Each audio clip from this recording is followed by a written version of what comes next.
If you are looking for a big man that dominates the center position in the NBA and dominates and will dominate the fantasy world, then you have clicked the right video. This is the top 5 centers that will break out in 2017 and 2018 fantasy basketball season. Are you ready to get into this video? Because I certainly am. Let's get to it. Boom. So here is how the video is going to work. I have selected 5 centers who are under the rank of 50, so players above the rank of 50 will not be counted in this because I'm selecting those who I believe will be breakout and be a top 50 player by the end of the season. I'm going to be going over the situations, why I believe they will dominate this year, and what happened in the offseason that will affect their career next season. For those who have been following this channel, I made a video on the top 5 point guards, top 5 shooting guards, top 5 small forwards, and top 5 power forwards. So if you guys want to hear that video and see that video, link will be in the description down below. So check those guys out, guys, because fantasy season is starting soon. So without any more stalling, any more introduction, let's go straight to the video. Number 1, Clint Capella of the Houston Rockets. Yes. For those who do not know Clint Capella to me is like a mini DeAndre Jordan. Last year played for the Houston Rockets, a team that did very well due to his defense and his back-to-basket consistency. He averaged 12.6 points a game, 8.1 rebounds per game, 1.0 assists per game, 0.5 steals per game, and 1.2 blocks per game. The only downfall about his fantasy production is his free throw percentage. He had a 53% free throw percentage. You know what, guys, fantasy, if you're looking to punt free throws, then he is a perfect player to get around the 6th or 7th rounds. The reason I believe that this year he'll be dominant is because Chris Paul and James Harden are both ball handler players, and they really like to use pick and roll offense with Clint Capella. Now with Chris Paul playing with DeAndre Jordan last year, playing with players like Blake Griffin, they're gonna really need Clint Capella to be that pick and roll receiver and to let James Harden and Chris Paul be the pick and roll maestro. Last year, he only played 24 minutes per game average, and he still managed to average those stats. This year, he has claimed to work on his stamina so he can play about 30 minutes a game, and I believe that if that is possible and if that is done, he will average at least 14 points a game with 10 rebounds and 1.5 blocks per game, which is really crucial in fantasy. Clint Capella is going to be a great player, and do not get him later than the 6th or 7th round in fantasy drafts. To be honest, I would even pick him at the 5th rounds because all the centers usually go in the first 3 rounds, and that's just crazy. Clint Capella. Number 1. Number 2 is a center that we can really talk about and really go deep into. His name is Nerlens Noel, and he is now a part of the Dallas Mavericks. Nerlens Noel is ranked 70 in Yahoo rankings. I believe this year, if he is healthy and stays healthy, he'll be a really good player and a really good fantasy player getting in the 7 to 8 rounds in fantasy drafts.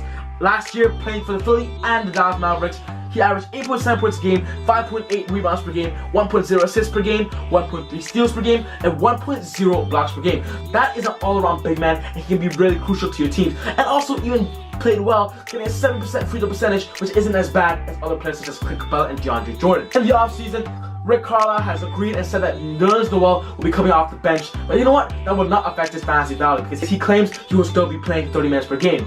With Dirk Nowitzki starting at the 5, Dirk Nowitzki is getting old and will get plenty of rest, and I'm pretty sure won't average 30 minutes per game, and Nerlens Noel will be that guy if he gets injured, when he gets injured, and be that guy off the bench to be their number 1 option. A few years ago in the draft, Nerlens Noel was projected to be a really good rookie player, but due to injuries and some setbacks, that didn't happen.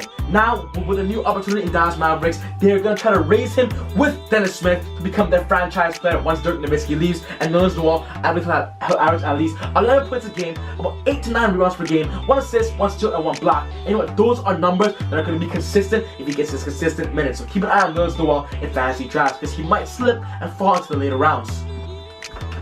Nerlens Noel. Number 2. Number 3 is a center that I've already talked about in my other videos, in my top 10 breakout fantasy players. I believe this player will break out 100% the most, and his name is Willie Cauley-Stein of the Sacramento Kings. He is currently ranked 104th in Yahoo fantasy rankings, and to be honest, that is just way too low for his potential and what he's going to do for next season. Last year, playing for the Kings, he averaged 8.1 points per game, 4.5 rebounds per game, 1.1 assists per game, 0.7 steals per game, 0.6 blocks per game, and a 67% free throw percentage. In the offseason, Willie Cauley-Stein was told by the coach that he will be a really important player to the franchise in the future. That's why he worked on his dribbling moves, and he has claimed to develop his skills off the dribble, just as DeMarcus did, as DeMarcus was the player. I'm not saying he'll put up numbers such as DeMarcus Cousins when he was there, but he'll be able to be one of the very strong focal points, and I believe he'll have averages of 15 points a game with 8 rebounds and contribute to every other stat in the fantasy stats. Willie Cauley-Stein is ranked really low, but you know what? I believe he'll go really early in drafts in the 7th or 8th rounds. So please pick him up as soon as possible, but if he slips, catch him quick before someone else does. Willie Cauley-Stein. Number 3. Number 4 is a center that we all heard about in the offseason because of the big trade with Carmelo Anthony. He is Enes Kanter of the New York Knicks. And his character is ranked 143rd, and that is reasonable because all he does is offense. But you know what? In fantasy rounds, all the specialists are usually taken in the early rounds, so if you can get a nice big man who scores, get some rebounds, or some good percentages off the bench, that is going to be really crucial to fantasy. And him being ranked 143rd is really perfect. Last year, coming off the OKC bench, averaging about 20 minutes per game, he averaged 14.3 points a game, 6.7 rebounds per game. This year, with the Knicks leaning more towards Porzingis and Tim Hardaway Jr., I believe he'll be a third option in scoring, and I believe that if his minutes stay up, he'll have the same averages as he did last year with OKC, but I'll be a little better. Because the Knicks offense, they really need help right now, and he seems to be that center to get that offensive tempo. And his cancer, number 4. And the last big man that I believe will be outstanding, and you guys will not even think about him, but you know what, I'm going to put him out there. His name is Dwayne Dedmon, and he's the starting lineup center for the Atlanta Hawks. Now, for those who do not know him, Dwayne Dedmon played for the San Antonio Spurs last year. He is currently ranked 164 in drafts. I believe you will get him in the late rounds of drafts 100%. He averaged 5.1 points per game, 6.5 rebounds per game, 0.6 assists per game, 0.5 steals per game, and 0.8 blocks per game. And that is only playing 17 minutes with San Antonio Spurs. When he was starting lineup for San Antonio Spurs, when Pau Gasol was injured, he averaged about 12 points a game with 8 rebounds and 1 block per game. And you know what? He is a defensive and a really good defensive fantasy player. I believe you can get him in the late rounds of the draft, and he'll give you those nice offensive and consistent stats up at the blocks and the steals. Field goal percentage was also really good last year, about 60%, and I believe he'll retain around that as long as he plays really strong minutes with the Atlanta Hawks. Dwayne Dedmon, do not sleep on him.